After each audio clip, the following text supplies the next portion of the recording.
Hello, and welcome to the Fit News Podcast. I am your host, Jen Shaver, and joining me today is Tina Nomad. Tina is an amplifier and an actualizer of human potential and the most successful subconscious biohacker and reprogrammer in the world. She has established herself at the forefront of the field of human potential through the upgrading of subconscious mind. Tina is the visionary force steering international clinical hypnotherapy since 2010, emerged as a trailblazer in unleashing the latent power of the human mind. As the architect of the top-ranked hypnotherapy business in San Diego, California, Tina Nomad orchestrated a journey marked by unparalleled expertise and global influence. Tina Nomad swiftly claimed the #1 spot in San Diego within the initial years of practice, opening avenues to serve a diverse global clientele. She then diverged from the traditional field of hypnotherapy and, armed with an extraordinary skill set in inner mind sourcing, Tina proudly stands as one of only 2 individuals globally harnessing its advanced tools. This unique mastery serves as an amplifier and actualizer of human potential, enabling her to reprogram and elevate the subconscious mind with an unmatched success rate. Tina's transformative influence spans continents from Dubai to Saudi Arabia, Ireland to Africa, Asia to North America, and various parts of Europe. As an amplifier and actualizer of human potential, she passionately tailors her expertise to individuals, millionaires, and even billionaires. With unwavering confidence emanating from her profound skill set, Tina Nomad, apart from her mentor and business partner, stands at the forefront of her field as a subconscious biohacker and globally renowned expert, and an amplifier and actualizer of human potential in a league of her own. Her statistically replicable results in subconscious mind mastery cover an extensive array of areas, including anxiety, depression, trauma, fears, phobia, memory, recall, addictions, capabilities, motivation, focus, habits such as nail biting, confidence and self-esteem, skill improvement, weight loss, medical issues, and much more. Tina, welcome to Fit News today. This is going to be exciting. I'm so excited to have you here. And I'm excited to be here. Thank you so much, Jennifer. It's great to be here today. Yeah, let's get started with exploring the genesis of your journey here, because your journey as a subconscious biohacker and the creator, of inner mind sourcing is truly remarkable.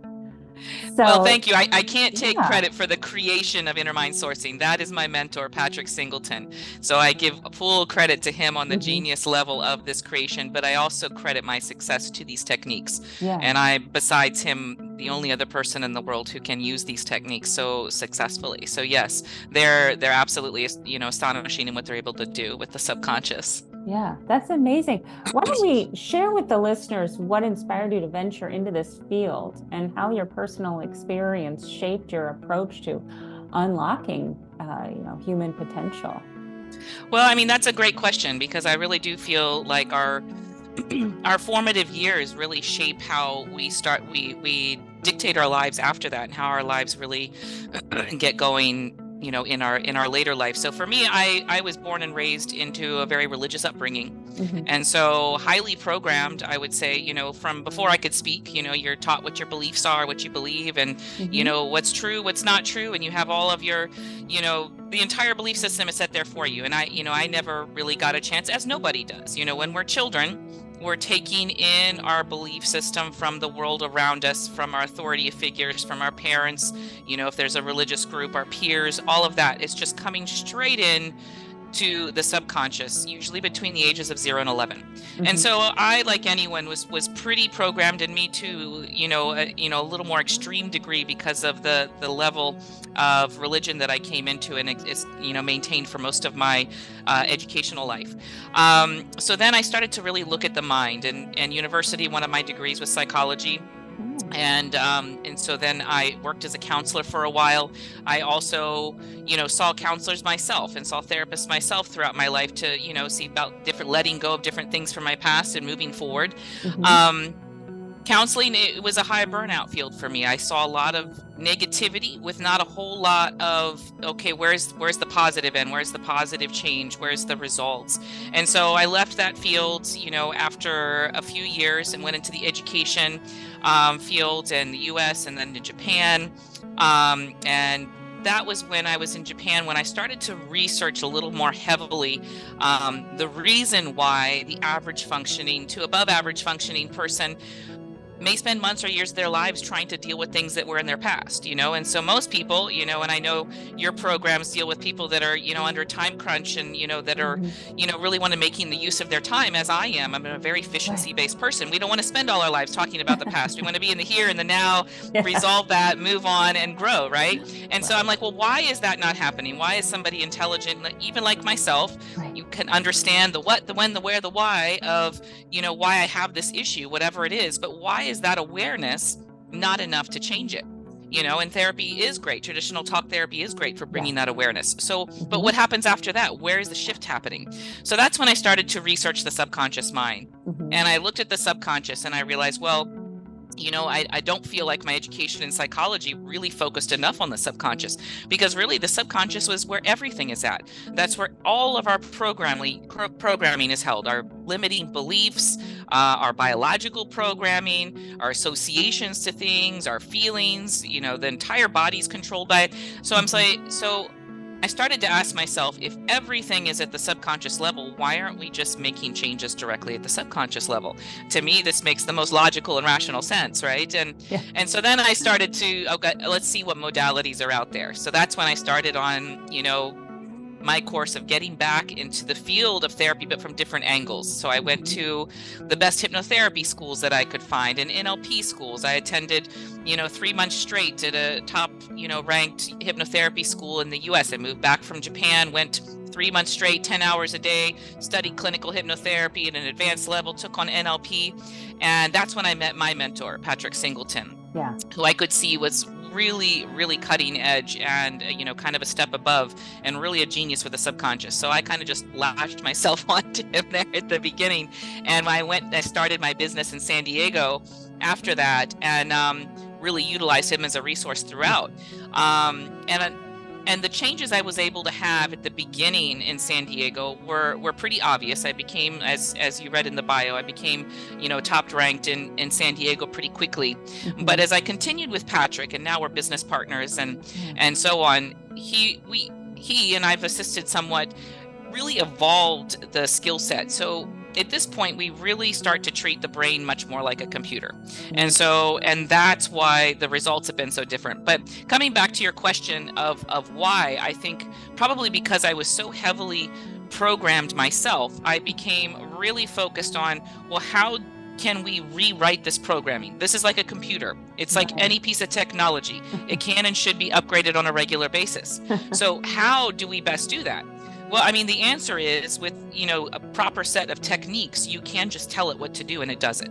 And if the person is willing, the person has to give permission, the person has to want the change. If that is there and the techniques are very thorough, you ask the subconscious, break these associations, pull out these limiting beliefs, pull out, these limiting programming from the biological systems from every level possible. The conscious, the subconscious, the neurological levels, the nervous system, the DNA, the RNA, the cellular memory, pull it all out. And then we kind of like rewrite that. And then we start to put in the programming you do want. Now you get to choose. Now you get to sit in the driver's seat and it's like, oh no, so maybe I believed I wasn't good enough. But what would I like to believe? That I am good enough just as I am, And so let's put that in there. Once you start to do it at the subconscious level, the results are immediate. I mean, people see positive differences after each session. And like you mentioned, I would say between 1 and 3, 1 to 6 max, I see full resolve for almost any of the issues you mentioned for almost any person. And so that's, but that's the long-winded approach to answering your question about why I'm so interested in programming and reprogramming is, from me coming from that point and then looking at the human species is, why wouldn't we want to tap into our full potential? Why wouldn't we want to be more of who we were meant to be? We're not meant to just be dictated on this programming that got put in there by default when we were children. Why wouldn't we want to write the lives that we want to have for ourselves? Right. Now, I know that, you know, in going through some of your, you have some great videos that are available out there on YouTube. And I know you mentioned that we are only living up to, I want to say, did you say an eighth of our potential? I mean, that's not like, don't quote me on a scientific terminology. No. Right. But yes, right, yeah. But I would say based on what I can see, and my experience with people around the world that are tapping into that next level of what the human species really can. And, you know, we have examples of people that can do telepathy, they can do all these things. These are all aspects of the human species that we are all capable of. But at this point, we've become very rooted in the physical side. Yes, I would say we're operating on such a small percentage. And when we start to just tip the iceberg, and you know, the medical studies are what show that the best. You know, the American Medical Association and the British Medical Association have done a lot of studies that just using, you know, working with hypnosis or something before major surgeries or dealing with disease, the results are mind-blowingly different than if we did not engage the subconscious. And so the evidence is there, you know, it's just that, you know, that the education isn't happening at a level that it can be in the medical field or therapeutic field yet. But yeah, it's a very, very untapped resource. And in my opinion, the most powerful resource that we have at our disposal, the subconscious, that we're really overlooking. And so would you say that since we're not really living up to that, you know, full potential yet, would you say that that is a result of a lot of self-limiting beliefs? Or I mean, absolutely. I think the majority of people, you know, are unaware of why they're dealing with the negative emotions and the negative thoughts about themselves that they experience on a regular basis. Most people are just kind of operating on that by default. And so they may not feel good about themselves, or they may have anxiety on a daily basis and they don't even know why, and everything makes them anxious, and they're just kind of running in this reactionary type of state where life is happening to them all the time. And so instead of for them. But really, once you start to become aware of like, why am I feeling this way right now? You know, why is this causing me anxiety? Let me trace that back down. If you can really trace it, yeah, it does come back down to limiting beliefs at the core. You know, and those limiting beliefs will dictate your thoughts, your feelings, your behavior, and your results. And so until that programming there at the belief level is changed, then none of the rest in that change, the behavior, the, you know, the emotions, results, all of that, that's not going to change either. You can't just address the emotion or the behavior without getting at where it's coming from, because there's always an underlying, you know, belief system that's driving it. In other words, it's the root cause, right? It's just like in medicine, we have to get to the root cause of what's causing the medical condition, right? Instead of just throwing a pill, which is the Band-Aid fix, right? We're looking for, the Band-Aid fix is what I feel is still what most, you know, what's happening still, you know, in the medical fields and the therapeutic. We're still coming at it from the outside in without going to, well, where is it? If it's here, let's do this. If we can tell the subconscious to turn on body systems and to address this physiological issue from the subconscious level, I mean, why not do it? And so, you know, because the results show that it's possible. So yeah, I would say absolutely the Band-Aid approach is way too common, and hopefully, you know, we're going to wake up and say, let's just deal with the root cause here. It's most efficient, right? Again, we go back to that time efficiency. You want to get right to the heart of it and move on, you know? Now, I know you mentioned that you can use the inner mind sourcing techniques, particularly in areas of anxiety, depression, and self-esteem.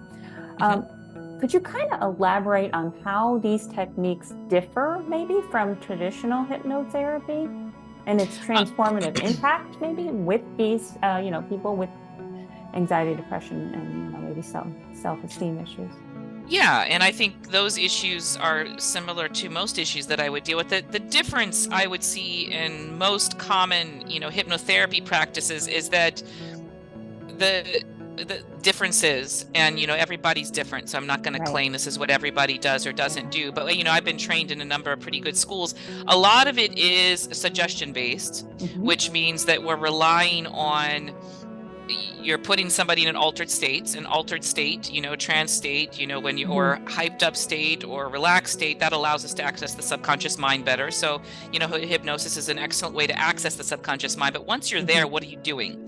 What are you doing with the subconscious once the person's relaxed? And so that's really where the results will differ. So if I'm going to do suggestion-based therapy and I'm just going to put in, okay, so maybe you don't believe that you're lovable, or the self-esteem, or you're good enough, or all of these things, and so I'm just going to put in, you are lovable, you're such a great person, you are good enough. I'm going to put in all of these things, this great new programming, over top of the programming that's already there.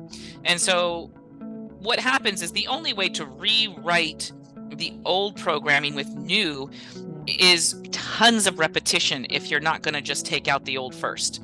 And so there's nobody that's doing that much repetition in order for it to stick. So if you just put in all the new good stuff, but you haven't thoroughly extracted the stuff that's been causing the issue in the first place first, and when I say thoroughly, that's the other reason for the success rate that both Patrick and I have, is that we're doing it from all of those levels that I just mentioned, all of those levels. And I don't know any other practitioner at all that goes after it so thoroughly, from the DNA to the RNA to the conscious, the subconscious, the physiologic, every aspect possible, and then telling the subconscious anywhere else it exists. And it actually knows.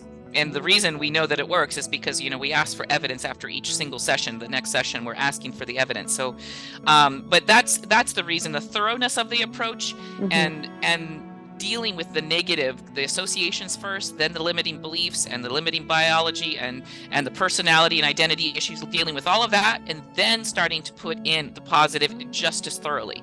And so that seems to be the magic component, is going after that in such a thorough way, but dealing thoroughly with the negative first before you go with the positive. You got to clean out the old before you can bring in the new, right? and do it as thoroughly as you can possibly imagine, and then some. Yeah, exactly. Not just say, take out the belief that says I'm not good enough. Okay, so but take it out. But this is a computer that is very, very powerful. But the more specific you are with it, the more results that you're going to get, because that now it knows, okay, I'm going to go here, I'm going to go here, and it hears everything. And how it does all of that, I'm not going to pretend to know, but how this computer that we're talking on works either, I don't know, but I can still interact with it, and I can still get it to work for me. And it's the same thing. It's the same thing. We don't need to know how it's doing all those things, but we do need to know how can I interact with it. And so interacting with your subconscious is very imagination basis, which makes it super easy. Now, how would somebody know, if this is something that is for them, if this is what they need?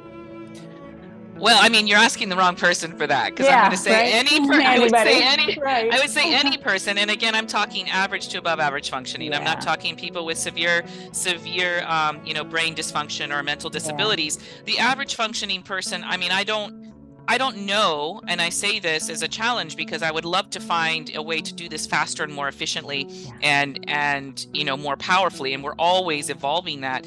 But I don't know anyone that gets these fast of results that are permanent and lasting.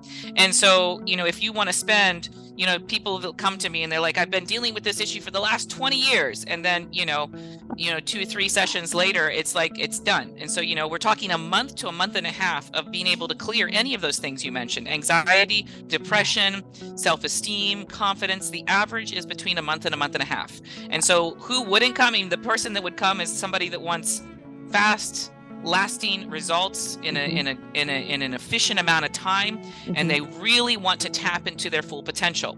And maybe not everybody is. And so the people that really do and say, I know there's a next level to me. I know I'm capable of more. If I didn't have this issue standing in my way from me, tapping into that next level, I would be so much more successful. I'd be much happier. I'd be all of these things if this wasn't standing in my way. And so those are the ideal people, and the people that realize it's not just one thing.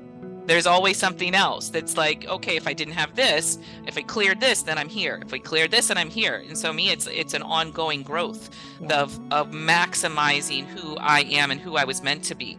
So the ideal client would be one that really wants to see what they're capable of, what they're truly capable of. What's my potential? And not spend, years of my life dealing with the same thing. Let's do it. Yeah. So, yeah. And somebody who's tired of starting over every Monday, right? Exactly. Uh-huh. And so how do you typically work with your clients?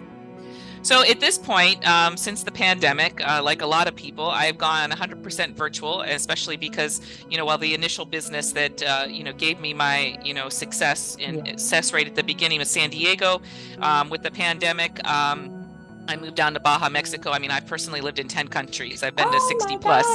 And so I'm a bit of a global nomad, but since then I've been starting a business all over the world. Yeah. Nomad. Yeah. People call me Nomad, Tina Nomad. Yeah.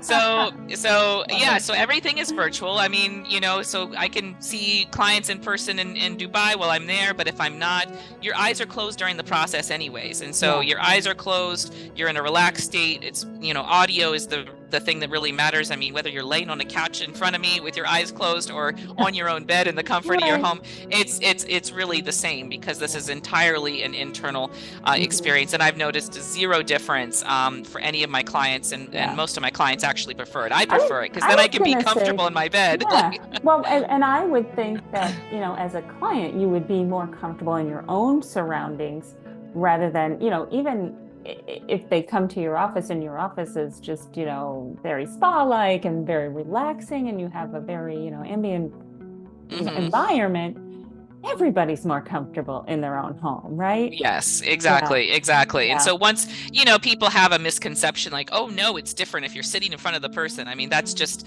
that's your own belief that will limit your results. That's your limiting belief right there. We'll start with that one. We'll clear that one out first. Exactly. It doesn't really play into the results at all. And I myself have been doing this, virtually. Patrick and I don't live in anywhere near the same. We've never lived in the same state, or most of the time country. So I do all of mine, and the results are astronomical. And for the people who couldn't afford services like mine, for example, there are audio programs and Zoom programs where we teach Biohack Your Mind, all kinds of things that give people the ability to do it again in your own home, the ability to listen or watch or be a part of it. It's all virtual. Everything's virtual right now. It's a virtual world we live in, but it's really opened up a lot of things. So it's been quite a we wouldn't be here.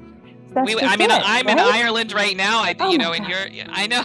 And that's crazy. And you're, in the US, and, we wouldn't be able to do this. And so, it has opened a lot of doors. It's spectacular in a lot of ways. Yeah. Tina, is there anything else that you would like to share with the listeners regarding your program? Sure. I mean, first, I'll say to anybody who's never really thought about, the subconscious mind, is to, just let this conversation be kind of an awareness starter for you, like to start to really look at, okay, so maybe there's some patterns that I need to look at, whenever this happens, I'm reacting this way. Whenever this happens, I'm thinking this, or I'm feeling this, let me start to trace that down and be like, okay, well, why am I always feeling this way? Oh, it's because, I feel this, or I think I'm this, or whatever it is. Start to trace that. And then, I would encourage you to, actually do something to root that out and change it at the subconscious level. And for, people in Jennifer's program, I mean, everybody's about the time, you want motivation, you want to be fit, and it's all about investing your time and efforts into something that really maximizes your potential physiologically, emotionally, mentally, and really tapping into our full potential as a human species. So, I personally have, a few different programs. I have an exclusive number of people that I work with one-on-one.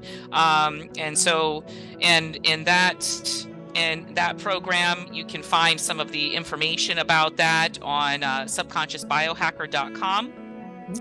And we also have some audio programs that deal with things like anxiety and confidence and self-esteem and smoking. And there's a number of programs. I think even weight loss is on there. Don't quote me, but and in that, there is also Patrick and I taught our first Biohack Your Mind class. It's like a six week course, like Okay. 3 hours for Yeah. each course, and there's actual subconscious mind upgrade sessions in every single one. The audio Oh. programs are also designed to upgrade your subconscious. Even if it's doing it by audio, we're Mm-hmm. talking directly to your subconscious with your permission. So these are highly successful compared to anything else that's really on the market.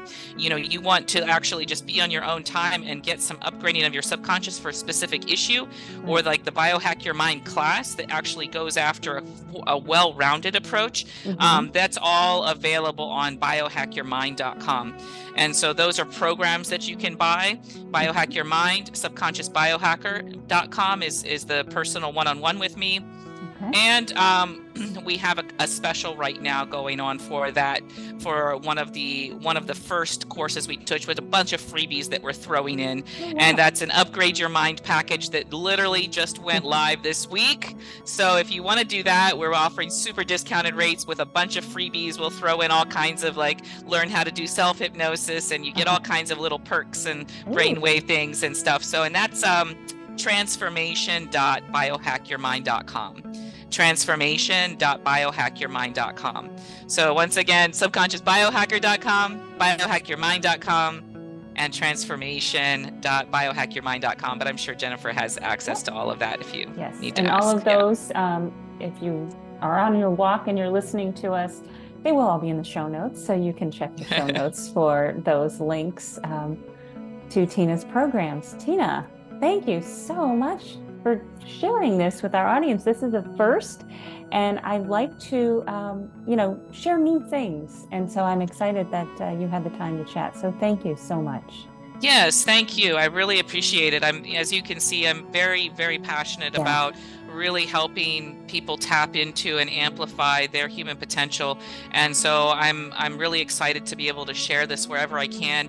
And if nothing else, get that as a starter that starts in the mind going, oh, you know what? I think I might be capable of more than I already am. Actually, I know I'm capable of more. So what am I going to do about that? Or am I just going to be like this? So, hoping this gives people hope that it's possible, and it doesn't take the rest of your life to deal with it, because this powerful tool in our mind, the subconscious, is the most powerful tool I believe is known to humankind. So there's hope.